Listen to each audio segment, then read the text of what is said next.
श्राद्ध पक्ष में वृषकपि अवतार का महत्व क्या है? विषकपि अवतार की महत्वता क्या? देव पितर शिव महापुराण में अगर 16 दिन श्राद्ध के होते हैं और 16 दिन श्राद्ध में से कोई भी एक दिन श्राद्ध का जो तुम्हारी मर्जी पड़ जाए, जिस दिन तुम घर में फ्री हो, जिस दिन तुम्हारी मर्जी पड़ जाए, जिस दिन तुम्हारा मन कर जाए, उस दिन वृषकपि विषकपि नाम लेकर एक रोटी में थोड़ी सी शक्कर या गुड़, थोड़ा सा चावल, थोड़ा सा अगर चावल नहीं हो तो खीर बन जाए तो ज्यादा अच्छी है, रोटी के अंदर रखकर वृषकपि या विषकपि भगवान शंकर का एक अवतार है नारायण के साथ में। भगवान शिव और भगवान शंकर का और नारायण का एक अवतार मिलकर हुआ था। भगवान शिव और नारायण का मिलन से 3 अवतार हुए थे। 3 अवतार हुए। एक हरिहर अवतार भी भगवान शंकर और नारायण के मिलन से हुआ। एक वृषकपि अवतार भी नारायण और शिव के मिलन से हुआ। तो जो वृषकपि अवतार है भगवान शंकर और एक भगवान नारायण और भगवान शंकर के मिलन से शरंभेश्वर अवतार भगवान शंकर का और नारायण का मिलकर हुआ है। शरंभेश्वर, ये 3 अवतार नारायण और शिव जी मिलकर बने हैं। 3 अवतार भगवान शंकर ने नारायण के साथ मिलकर बने। शरीर एक बनाया, दोनों मिल गए, एक शरीर बनाकर जगत का कल्याण कर। रोटी हो तो रोटी, पूड़ी हो तो पूड़ी, पराठा हो तो पराठा, जो तुम बनाए हो उसमें थोड़ा सा मात्रा दूध चावल की या खीर की, थोड़ी सी मात्रा गुड़ की, और वृषकपि या विषकपि अवतार का नाम लेकर अपने दरवाजे के बाहर खड़े होकर जो गौ माता को श्राद्ध पक्ष में किसी भी दिन ये भोजन वृषकपि का नाम लेकर दे देते हैं, उसके घर में कभी संपदा की कमी नहीं आती, धन की कमी नहीं होती। श्राद्ध पक्ष का ये स्वरूप है विषकपि अवतार। एक बार सब बोलेंगे, बोल विषकपि भगवान की। अब नाम आप लोग ले जिससे आप लोगों को याद हो जाए। बोलिए, विषकपि भगवान की। आप विषकपि बोल सकते हो, वृषकपि भी बोल सकते हो, वृषकपि भी बोल सकते हो और विषकपि भी बोल सकते हो, दोनों नाम में से कुछ भी। हाँ, अगर आप नेट पर सर्च करोगे या आजकल लोग क्या है, कथा सुनने के बाद नेट पर जल्दी सर्च करते हैं, तो गूगल आदि पर सर्च करोगे तो विषकपि भी आ सकता है, वृषकपि भी आ सकता है। पुराण में अगर ढूंढोगे, शिव पुराण के अंतर्गत या स्कंद पुराण में या गर्ग संहिता में या कूर्म पुराण में, बरहा पुराण में अगर आप ढूंढेंगे तो उसमें वृषकपि और विषकपि कोष्टक में बना हुआ। पहले आएगा विषकपि, फिर कोष्टक में आएगा वृषकपि। हनुमान जी पूर्व जन्म में कौन थे? बोलो रे कोटा वाले। हनुमान जी का जो अवतार हुआ राम अवतार के समय पर, त्रेता में जो मेरे राम जी का जो सुंदर अवतार हुआ, तो राम जी के साथ में जो हनुमान जी प्रकट हुए, ये हनुमान जी को पूर्व जन्म में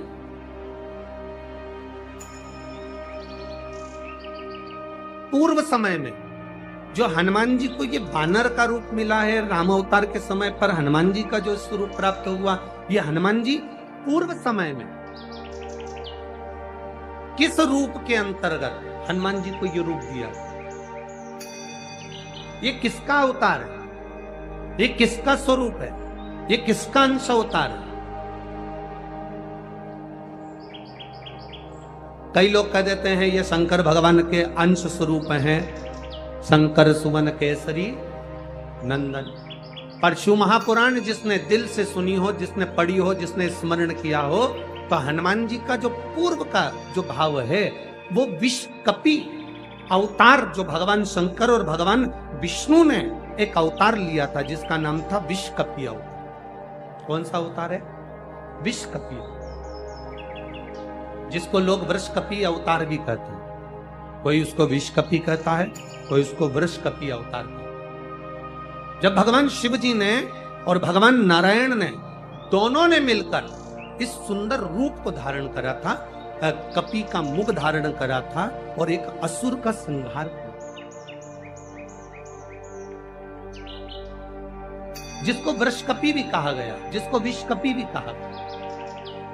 उस वृषकपी अवतार का रूप श्री हनुमंत लाल जी को त्रेता में प्रदान किया। श्री हनुमंत 16 श्राद्ध में 16 दिन आर्यमा स्वामी पितरों को पितृलोक चंद्रलोक से ऊपर पितृलोक से लेकर निकलते हैं। जैसे आपके यहाँ चतुर्थी का श्राद्ध है तो चतुर्थी के श्राद्ध वाले दिन जितने भी चतुर्थी के श्राद्ध वाले हैं सब जगह पर पितरों को भेजते हैं, उनकी छतों पर छोड़कर आते हैं। फिर 7 दिन तक श्राद्ध वाले 16 दिन तक पितृ पूरी पृथ्वी पर मृत्यु लोक में भ्रमण करते हैं, श्राद्ध का भोजन करते हैं। एकम का श्राद्ध जिसका होता है उसको भेजते, दूज का जिसको भेजते, तीज का जिसको भेजते। इनको लेकर उस दिन वापिस नहीं जाते, इनको अमावस्या वाले दिन लेकर जाते। 16 दिन श्राद्ध के पूर्वज पितृलोक छोड़कर चंद्रलोक छोड़कर मृत्यु लोक में रहते, भ्रमण करते रहते। 2 चावल का दाना आप अपने पूर्वजों के पितरों के स्थान का स्मरण कर कर या परिंदा या मटके का स्मरण कर कर छत पर डाल दे, उसका स्मरण रहे, मिले उसका। श्राद्ध पक्ष के अंदर चुटकी भर आटा दरवाजे की दोनों चौखट पर डाला जाता है। किसी किसी के यहाँ दरवाजे पर आटे से रंगोली बनाई जाती है, वो देव पितर के भाव से डाला। जिस बेटे बेटी का मंगल विवाह नहीं हो रहा हो, शुभ कार्य की सूचना नहीं आ रही हो, बहुत दिनों से एक फाइल कहीं लगी हुई है, अटकी हुई है, नहीं काम हो रहा, हम उनसे कहेंगे ये जो 16 दिन श्राद्ध के हैं, जितने दिन निकल गए, जितने दिन बचे हैं उन दिन में आपके दरवाजे के बाहर एक चुटकी घर से आटा लाकर चौखट के इस ओर चौखट के उस ओर दोनों जगह चुटकी भर आटे को डालना प्रारंभ करो। 16 दिन श्राद्ध के पूर्ण हो। जब अमावस्या आए किसी जलाशय, सरोवर, तालाब, बावड़ी, कुआं के पास में घी का दिया लगाकर आना, बाबा से प्रार्थना कर आना। केवल 22 से 24 दिन निकलते हैं और घर में कोई शुभ कार्य की सूचना आना प्रारंभ। रोटी जब देते हैं, या तो गाय के मुख में 16 श्राद्ध में जब रोटी देते हैं तो रोटी को बीच में से तोड़कर, रोटी का जो भाग होता है उसको, मतलब ऊपर से फुलका का परत नहीं निकालना है। रोटी जो सीधी सीधी है ना, जैसे ये रोटी है तो इसको बीच में से तोड़ लिया, 2 भाग विभाजित कर लिया, नीचे वाले भाग में भी थोड़ा सा गुड़ शक्कर रख लिया, ऊपर वाले भाग में भी गुड़ शक्कर रख लिया, एक के ऊपर एक रोटी को रख लिया, वो गाय को दी। तो अपन श्राद्ध पक्ष में 2 पूड़ी का प्रमाण है कि गाय को 2 रोटी दी जाती है, कुत्ता को 2 रोटी दी जाती है। 2 पूड़ी रख के देते भी देते, आप लोग तो देते होगे, 2 पूड़ी के ऊपर पूड़ी रखकर, थोड़ा सा मीठा रखकर, नमकीन रखकर, कुत्ते को भी देते, 2 पूड़ी तोड़कर कागा को भी देते। 2 पूड़ी का प्रमाण कहां से आया? 2 भाग रोटी के टुकड़े का प्रमाण कहां से आया? श्राद्ध पक्ष में ही ऐसा क्यों किया जाता है? बाकी के समय पर तो कोई ऐसा 2 पूड़ी का प्रमाण ही नहीं, पर श्राद्ध पक्ष में ये क्यों कहा जाता है कि पूड़ी के ऊपर पूड़ी रख दे, उसमें मीठा रख दे, खीर शक्कर रख दे, गाय को दिया, कुत्ते को दिया, कागा को दिया, ऐसे क्यों कहा जाता है? उसका कारण क्या होता है? उसका केवल एक कारण है, जो नारी ने भोजन का निर्माण करा है, जो घर की बहू भोजन बनाई है, जो घर की बेटी ने भोजन बनाया है, घर की माता ने भोजन बनाया है। महाराज, पिता पुरुष एक कुल को तारता है, बेटी 2 कुल को तारती है। जब श्राद्ध पक्ष में 2 भाग रोटी के कर कर गाय को देती है, 1 भाग तो उसके ससुराल वालों को मिलता है, ससुराल को। जब गया जी का पिंड होता है तो नाना नानी सबका स्मरण कराया जाता है। 4 भाइयों का परिवार है, पर पितृदोष मुझ पर ही क्यों आ रहा है? मैं क्यों तकलीफ भोग रहा हूं? मेरे को क्यों कष्ट आ रहा है? मेरे क्यों पांव दुख रहे हैं? मेरे घर में क्यों ऐसी परेशानी आती है? सबकी सब तो सुखी है। ध्यान रखना, पितरों का जिससे लगाव होता है और जिसको पितरों ने दिया होता है, पूर्वजों ने दिया होता है, भगवान ने दिया होता है, लालसा उसी से होती है। भीख मांगने वाला, भिक्षा मांगने वाला भिखारी भी होता है, भिक्षुक भी होता है। तो गाड़ी देख लेता है कि 4 व्हीलर गाड़ी से आया है तो सेठ जी 10 रुपया देगा। कोई पैदल जाता है तो भिखारी भी सोचता है बेचारा क्या देगा, उसके पास तो खुद नहीं, पाँव में चप्पल नहीं पहना है, फिर भी हाथ फैला देता है कि दे दे तो ठीक है, नहीं तो कोई गाड़ी वाला तो देगा ना मुझको। उसी तरह घर के पूर्वज, घर के जो आहूत होते हैं, घर के जो पितर होते हैं, घर के जो वासुक होते हैं, घर के जो पूर्वज होते हैं, आशा उसी से लगते हैं जो दे सकता है। जिसके पास है ही नहीं उससे क्या आशा रखेंगे?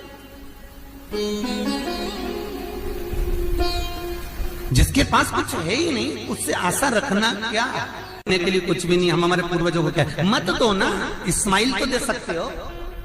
जिस दिन तुम्हारे पूर्वजों का श्राद्ध है, तुम्हारे पास में खिलाने के लिए अन्न नहीं है, तुम्हारे पास देने के लिए दान नहीं है, तुम ब्राह्मण को घर में नहीं बुला सकते, कुछ भी नहीं दे सकते, तुम्हारे पास देने के लिए वस्त्र नहीं, आभूषण नहीं, कुछ भी नहीं, मत दो।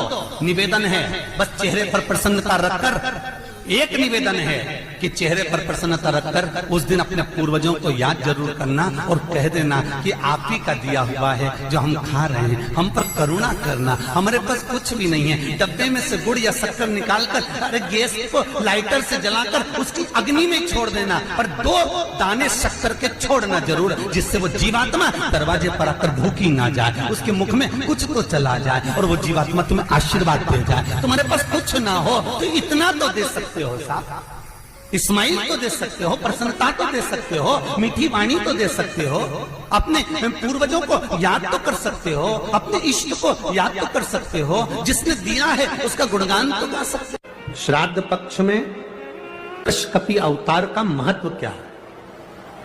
विषकपि अवतार की महत्वता क्या है? देव पितर शिव महापुराण में अगर 16 दिन श्राद्ध के होते हैं और 16 दिन श्राद्ध में से कोई भी एक दिन श्राद्ध का जो तुम्हारी मर्जी पड़ जाए, जिस दिन तुम घर में फ्री हो, जिस दिन तुम्हारी मर्जी पड़ जाए, जिस दिन तुम्हारा मन कर जाए, उस दिन वृषकपि, विषकपि नाम लेकर एक रोटी में थोड़ी सी शक्कर या गुड़, थोड़ा सा चावल, थोड़ा सा अगर चावल नहीं हो तो खीर बन जाए तो ज्यादा अच्छी है, रोटी के अंदर रखकर वृषकपि या विषकपि भगवान शंकर का एक अवतार है नारायण के साथ में।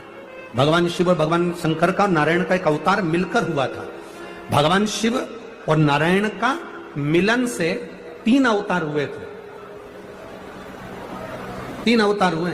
एक हरिहर अवतार भी भगवान शंकर और नारायण के मिलन से हुआ। एक वृषकपि अवतार भी नारायण और शिव के मिलन से हुआ। तो जो वृषकपि अवतार है भगवान शंकर और एक भगवान नारायण और भगवान शंकर के मिलन से शरंभेश्वर अवतार भगवान शंकर का और नारायण का मिलकर हुआ है। शरंभेश्वर, ये 3 अवतार नारायण और शिव जी मिलकर बने हैं। 3 अवतार भगवान शंकर ने नारायण के साथ मिलकर लिया, शरीर एक बनाया, दोनों मिल गए, एक शरीर बनाकर जगत का कल्याण करें।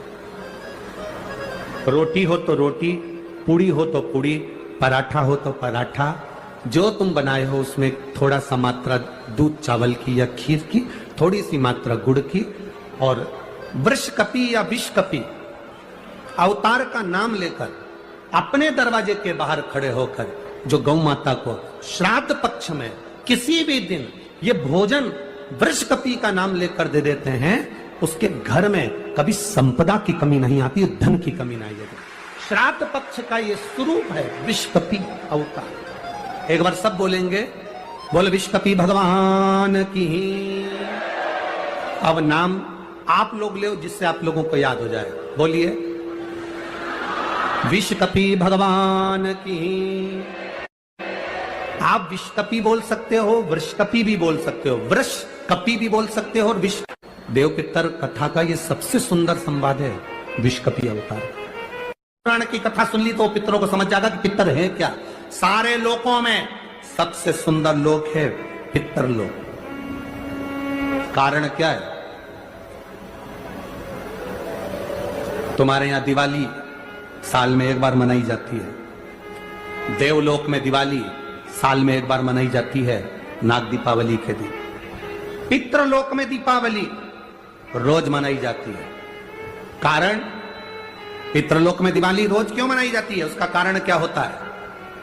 लक्ष्मी जी ने नारायण से पूछा, ब्रह्माणी ने ब्रह्मा जी से पूछा, इंद्राणी ने इंद्र से पूछा, एक बात बताओ, तुम दिन भर बैकुंठ में नहीं रहते हो नारायण, आप कहां चले जाते हो?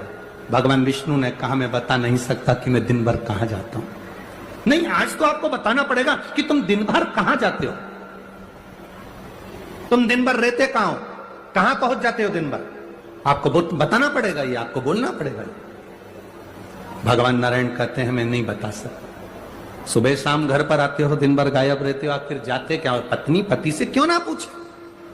तुम भी अपने पति से पूछ सकती हो, क्यों दुकान तो 8 बजे बंद हो गई थी, 11 बजे आ रहे हो, कहा वो काम था। लक्ष्मी जी ने पूछा, तुम दिन भर कहां रहते हो? भगवान विष्णु ने कहा, मैं बता नहीं सका। बताना पड़ेगा। तब नारायण ने कहा, फिर नारायण बोले, नारायण ने कहा कि देखो लक्ष्मी, बात ऐसी है कि पितृलोक इतना सुंदर लोक है, इतना सुंदर लोक है कि जहां जितने पितर निवास करते हैं, उनके घर का कोई व्यक्ति अगर कथा सुनने जाता है, मंदिर जाता है, अगरबत्ती लगाता है, दिया लगाता है, या पूजन आराधना करता है, या भूलवश भी कहीं भगवान की कथा में जाकर बैठ जाता है, जितनी देर उसके घर का व्यक्ति कथा में बैठता है, नारायण कहते हैं उतनी देर मैं उसके घर के पितरों के कंधे पर हाथ रखकर कथा को श्रवण करता हूं। पितृलोक इतना सुंदर है। और पितृलोक के जो स्वामी है, आर्यमा स्वामी, वो पितृलोक के जो स्वामी है वो भी बड़े सुंदर है। और पितृलोक के जो स्वामी है बड़े सुंदर, और पितृलोक के स्वामी जिस पर बैठते हैं, काय पर बैठते हैं? कौवे पर, वो भी बड़ा सुंदर, अति सुंदर। अरे गुरुजी कहां की बात कह रहे हो? सबसे सुंदर पक्षी तो मोर है, राष्ट्रीय पक्षी में भी उसको कहा सबसे सुंदर पक्षी तो मोर है, और आप कह रहे हो कि दुनिया का सबसे सुंदर पक्षी कौवा है। अरे भाई, जिसने कथा नहीं सुनी उसको लगता है कि दुनिया का सबसे सुंदर पक्षी मोर है, पर अगर शास्त्र को उठाकर देखोगे तो दुनिया का सबसे सुंदर पक्षी कौवा था। पहले नंबर पर सफेद, सुंदर, अति सुंदर कौवे के आगे कोई पक्षी नहीं था। वो अमृत कौन लेकर आएगा? कोई आगे नहीं आया, तब ब्रह्मा जी ने कौवे को बुलाया, ए कौवा, तुम अमृत लेकर आओ, क्योंकि तुम्हारी दृष्टि बड़ी प्रबल है, तुम अमृत को ढूंढ कर ला सकते। कौवा, अमृत तो लाना, पर झूठा मत करना, अमृत को लेकर आना, मुझे बताना कहां रखा है तो मैं लेने चले जाऊंगा। कौवे ने कहा, जो आज्ञा ब्रह्मदेव। कौवा आर्यमा स्वामी को नमन करा, प्रभु ब्रह्मा जी का काम है, मुझे जाना पड़ेगा। कौवा बड़ा सुंदर था, बुद्धिमान था, तो कौवे को भेज दिया। इसलिए रामचरितमानस में काकभसुंडी की कथा बार बार आती है। गरुड़ और कौवे की कथा आ रही है। कौवा कितना विद्वान था, चला अमृत का पता लगाने के लिए। जब कौवा चला, अमृत का पता लगाते लगाते लगाते लगाते कौवे ने संकल्प ले लिया था कि जब तक अमृत नहीं मिलेगा मैं मुख झूठा नहीं करूंगा, पानी तक नहीं पीऊंगा। भूखा प्यासा कौवा दौड़ता रहा। आर्यमा स्वामी से कहकर कौवा दौड़ते दौड़ते दौड़ते दौड़ते जाए। बहुत दिन हो गए, तब कौवे को अमृत मिला। अमृत मिला तो कौवे को लगा बहुत तेज प्यास लग रही है, करूं क्या? कौवे ने उस अमृत को झूठा कर दिया। ब्रह्मा जी को आकर कहा, स्वामी अमृत वहां रखा हुआ है, पर बात इतनी सी है कि मैंने उस अमृत को झूठा कर दिया। ब्रह्मा जी को क्रोध आ गया। ब्रह्मा जी ने कहा, रे कौवे, तू सफेद होकर, सुंदर होकर, तूने ऐसा काला काम कर दिया, ऐसा बेकार काम करा, तूने अमृत को झूठा करा और ऐसा काला काम तूने करा। मैं तुझे श्राप देता हूं कौवे, तू गोरे से काला हो जाएगा। तूने अमृत को झूठा करा, इसलिए तेरी वाणी कर्कश हो जाएगी, तेरी वाणी कर्कश हो जाएगी। अमृत को कौवे ने झूठा करा था, इसलिए सारे पक्षी जल्दी मरते हैं, पर कौवा इतनी आसानी से नहीं मरता। कौवा इतनी आसानी से नहीं मरता। सारे पक्षी जल्दी मरते हैं, पर कौवा आसानी से नहीं मरता। तेरी वाणी कर्कश होगी तो काला होगा। सुंदर कौआ काला हो गया। आर्यमा स्वामी ने देखा कि मेरा कौआ, मैं जिस पर बैठता हूं, ये काला हो गया। आर्यमा स्वामी ने ब्रह्मा जी से कहा, आप क्या चाहते थे? ब्रह्मा जी कहते हैं, मुझे यज्ञ करना था, जमीन को लीपना था, कौवे ने अमृत झूठा कर दिया। क्यों चिंता करते हो? अमृत तो अमृत है, कोई झूठा भी कर देगा तो अमृत की शान कहां घट जाए? अमृत की क्या शान घटना? आर्यमा स्वामी ने कौवे से कहा, तू चिंता मत कर। आर्यमा स्वामी बोले, कौवे तू चिंता मत कर, आज मैं तुझको एक कार्य देता हूं। जब 16 श्राद्ध आएंगे, कौवा, जिस जीव की जो तिथि होगी, मान लो किसी की चतुर्थी तिथि है, उस चतुर्थी तिथि पर तुझे छोड़ने के लिए पृथ्वी पर पितरों को जाना पड़ेगा। जब उनके छत पर तो पितरों को छोड़ने के लिए जाएगा, कौवा, जब तू वापिस आएगा, तेरे लिए छत के ऊपर भोजन रखा रहेगा। जिसकी छत पर भोजन रखा मिल जाए, उसको तू पाएगा तो पितृ तृप्त होंगे। कौवे ने कहा, मेरे द्वारा पितृ तृप्त होंगे? कौवा, नहीं, जब पितर वापिस आएंगे, पितृलोक में रहेंगे, उनको 1 वर्ष के अंदर जब भूख लगेगी, तब कौवा तू अपनी चोंच में उनकी छत से जो भोजन लेकर आएगा, अपनी चोंच से निकालकर उन पितरों को देगा, जिससे उनका कल्याण होगा और वो आशीर्वाद प्रदान करेंगे। हम नहीं पहचानते हमारे शास्त्रों के विधानों को, हमने कह दिया ये अच्छा है, हमने कह दिया वो अच्छा। उसको समझो क्या कि श्रेष्ठता कहां है। शिव तत्व की प्राप्ति का एक आनंद बिंदु है। गाय का जो गोबर गिरता है, कंडा बनता, चेना बनता, या वो उपला, अलोना, गोबरी, जो समझो आप, वो बन गया। पितरों को घी में गुड़ मिलाकर, शक्कर मिलाकर धूप देते हैं। वो धूप का प्रारंभ कहां से हुआ वो समझना। आसमंज ने वशिष्ठ बाबा से कहा, मेरे भाई नहीं मिल रहे। वशिष्ठ ऋषि ने कहा, रुको, अपने शिष्य से कहा, नंदनी गाय का जो गोबर का कंडा बना है, छेना बना है, उसको लेकर, अलोना, गोबरी, उसको लाओ। कंडे को लाया गया, अग्नि में जलाया गया, जलाकर असमंज के सामने उसको रखा गया।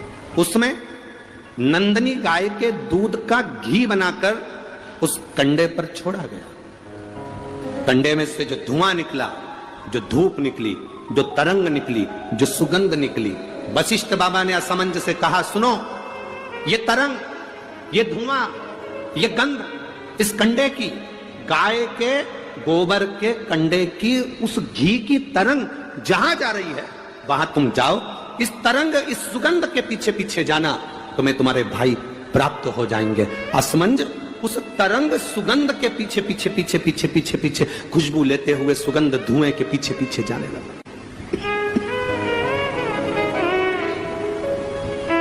जाते जाते जाते जाते कपिल मुनि के आश्रम में असमंज पहुंच गए। सुगंध, जो कंडे पर धूप दी थी, घी छोड़ा था, नंदनी गाय का जो घृत छोड़ा गया था, उसकी गंध से कपिल मुनि के आश्रम में राजा रुक गए। असमंज उस गंध को वहीं पर जानकर उन्होंने देखा, यहां पर जरूर मिलेंगे। तब कपिल मुनि मिले और कपिल मुनि से मालूम पड़ा कि मेरे 60,000 भाइयों ने कपिल मुनि पर घोड़े के चोरी का, अश्व की चोरी का इल्जाम लगाया था, अश्वमेध यज्ञ के अश्व की चोरी का इल्जाम लगाया था। इसलिए ये 60,000 कपिल मुनि के आश्रम में जलकर भस्म हो गए, 60,000 राख के ढेर बन गए।